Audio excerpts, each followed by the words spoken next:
आकाशवाणी देहरादून से प्रस्तुत हैं प्रादेशिक समाचार। पहले मुख्य समाचार। वित्त मंत्री निर्मला सीतारमण ने वित्तीय वर्ष 2024-25 के लिए अंतरिम बजट पेश किया। प्रत्यक्ष और अप्रत्यक्ष कर दरों में कोई बदलाव नहीं।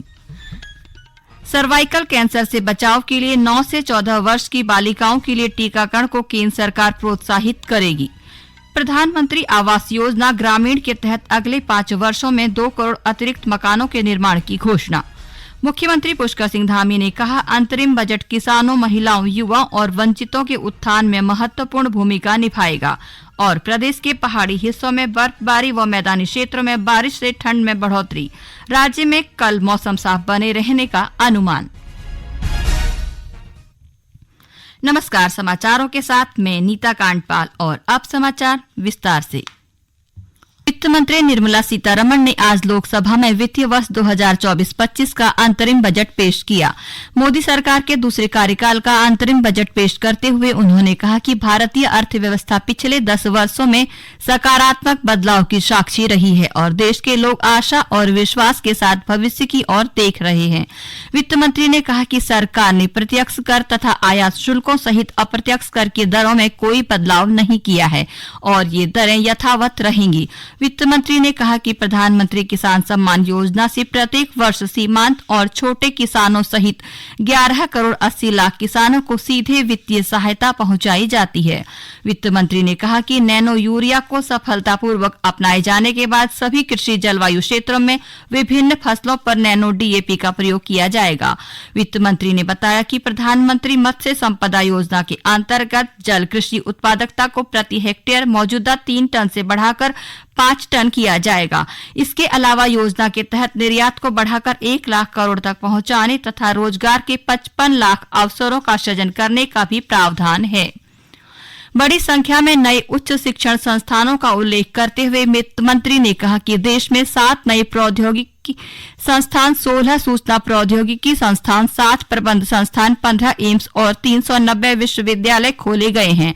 वित्त मंत्री ने कहा कि पीएम मुद्रा योजना के तहत 43 करोड़ रुपए का ऋण स्वीकृत किया गया है। स्टार्टअप इंडिया और स्टार्टअप ऋण गारंटी योजनाओं से युवाओं की मदद की जा रही है और वे आज रोजगार दाता बन रहे हैं।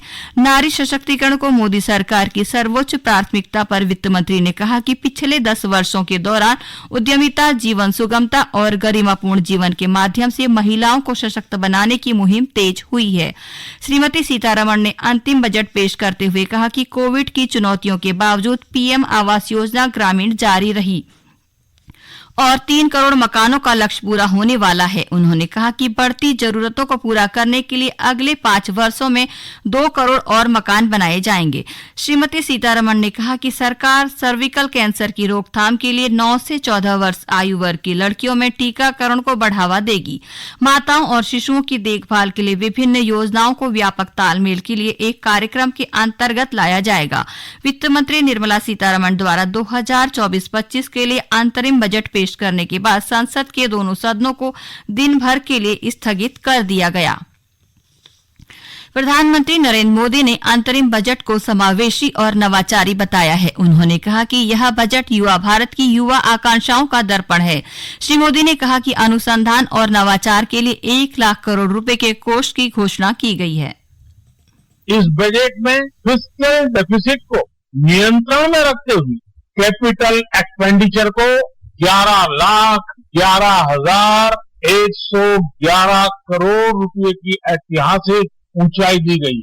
अर्थशास्त्रियों की भाषा में कहें तो एक प्रकार से स्वीट स्पॉट है। इससे भारत में 21वीं सदी के आधुनिक इंफ्रास्ट्रक्चर के निर्माण के साथ ही युवाओं के लिए अनगिनत रोजगार के नए अवसर तैयार होंगे। प्रधानमंत्री ने कहा कि यह बजट 2047 तक विकसित भारत बनाने की आधारशिला को मजबूत करने की गारंटी देता है। ये समाचार आकाशवाणी के देहरादून केंद्र से प्रसारित किए जा रहे हैं।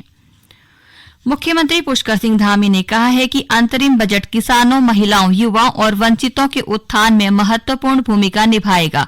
मुख्यमंत्री ने कहा कि प्रधानमंत्री नरेंद्र मोदी के कुशल नेतृत्व में केंद्रीय वित्त मंत्री श्रीमती निर्मला सीतारमण ने भारतवासियों के लिए एक गतिशील और विकासोन्मुखी बजट पेश किया है। उन्होंने कहा कि वर्ष 2047 तक भारत को आर्थिक महाशक्ति के साथ ही विकसित राष्ट्र बनाने की दिशा में यह अंतरिम बजट नई गति प्रदान करेगा। श्री धामी ने कहा कि यह समावेशी बजट देश में आधारभूत संरचना, कनेक्टिविटी, कृषि, महिला सशक्तिकरण, स्वास्थ्य, पर्यटन जैसे विभिन्न क्षेत्रों को नए आयाम प्रदान करेगा। उन्होंने कहा कि अंतरिम बजट में पर्यटन, उद्योग और हवाई कनेक्टिविटी पर भी खास जोर दिया गया है। इससे उत्तराखंड में पर्यटन बढ़ेगा और औद्योगिक निवेश के धरातलीकरण में और तेजी आएगी। विपक्ष ने अंतरिम बजट की यह कहते हुए आलोचना की है कि इसमें सामान्य जनों के लिए कुछ भी नहीं है। संसद से बाहर मीडिया से बात करते हुए कांग्रेस के वरिष्ठ नेता मनीष तिवारी ने बढ़ते वित्तीय घाटे पर चिंता व्यक्त की है। प्रदेश कांग्रेस अध्यक्ष करण माहारा ने केंद्र सरकार के अंतरिम बजट को आम आदमी के हितों के खिलाफ महंगाई और बेरोजगारी बढ़ाने वाला बजट बताया है। प्रदेश कांग्रेस अध्यक्ष ने कहा कि केंद्र सरकार द्वारा कृषकों की आय दोगुनी करने की बात करने पर अब आम आदमी की आय दोगुनी होने की बात बार बार की जाती है, लेकिन आय दोगुनी करने का कोई प्रावधान बजट में नहीं किया गया है।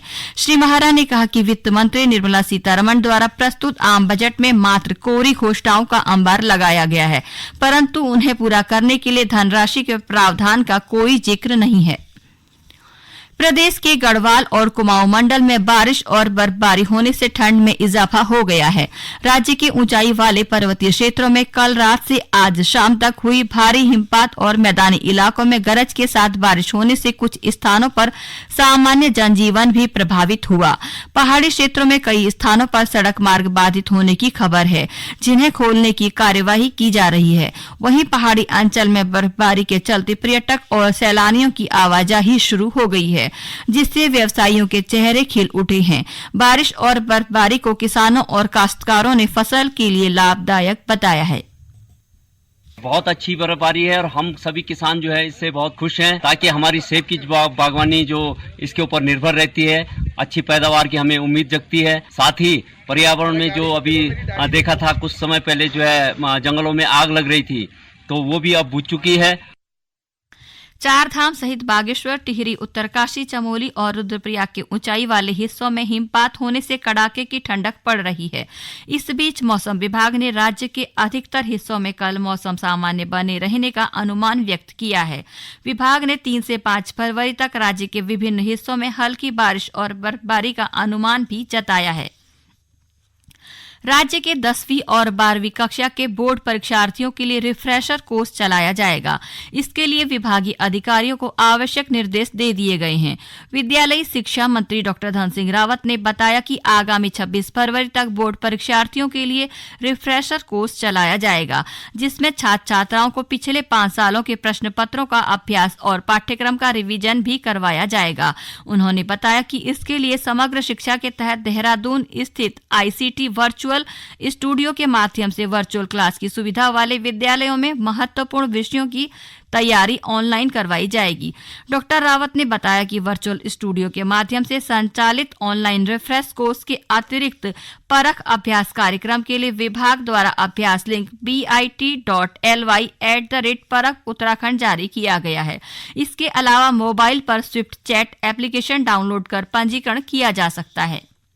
केंद्रीय मंत्रिमंडल ने सार्वजनिक वितरण प्रणाली के माध्यम से अंत्योदय अन्न योजना परिवारों के लिए चीनी पर सब्सिडी की योजना और 2 साल बढ़ाकर मार्च 2026 तक कर दी है। इस योजना के अंतर्गत केंद्र सरकार भागीदार राज्यों के अंत्योदय अन्न योजना परिवारों को चीनी पर हर महीने 18.5 रुपए प्रति किलोग्राम की सब्सिडी देती है।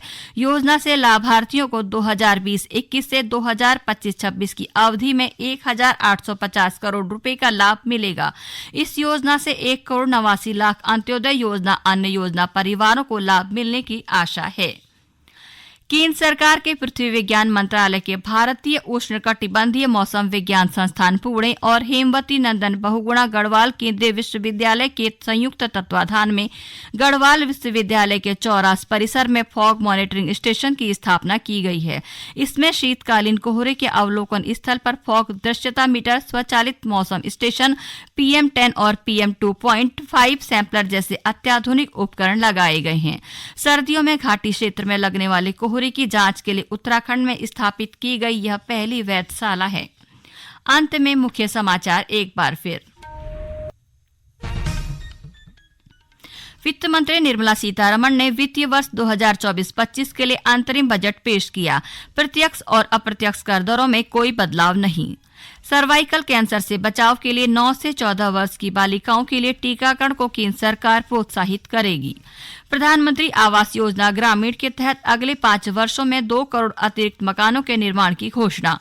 मुख्यमंत्री पुष्कर सिंह धामी ने कहा, अंतरिम बजट किसानों, महिलाओं, युवाओं और वंचितों के उत्थान में महत्वपूर्ण भूमिका निभाएगा। और प्रदेश के पहाड़ी हिस्सों में बर्फबारी व मैदानी क्षेत्रों में बारिश से ठंड में बढ़ोतरी। राज्य में कल मौसम साफ बने रहने का अनुमान। इसके साथ ही प्रादेशिक समाचार का ये बुलेटिन समाप्त हुआ। नमस्कार।